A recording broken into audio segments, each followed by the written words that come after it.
Hapa ni Othaya, Nyeri County. Wanasiasa wa upinzani walijaa huku leo sana. Walikuja wote. Rigiji alikuja last week peke yake, wakampiga tear gas kwa kanisa.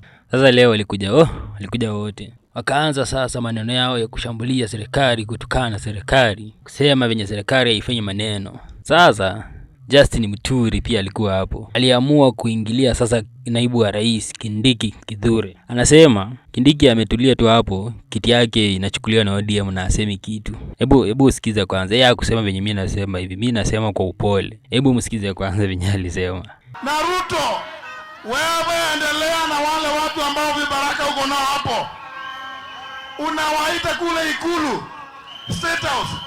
Unaita viongozi ya wale vibaraka wako. Unawaambia ati msijali ile mambo ninaongea na ODM. Ati sio kitu mbaya. Hakuna vitu watachukua. Tutazungumza tu, lakini kiti kimoja ambacho hatuwezi kuzungumzia ni kiti ya rais. Nayo kale kangine pale kale kasaprano kanapiga makofi.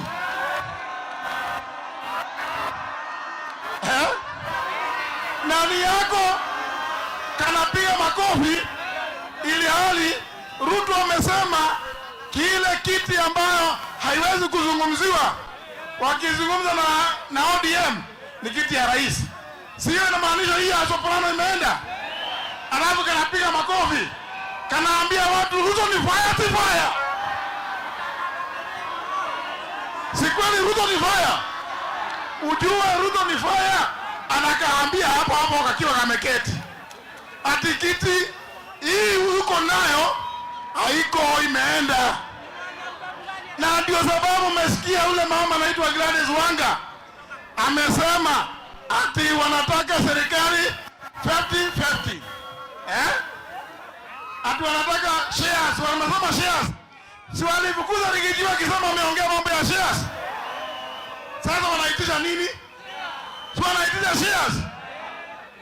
Hii mambo mnayaona aje? Wewe unaonaje wewe? Ungekuwa Kindiki ungefanya nini? Hata uwezi kwa Kindiki wewe. Uwezi kwa Kindiki. Ungepata Kindiki ungemwambia aje? Ungemadvise aje?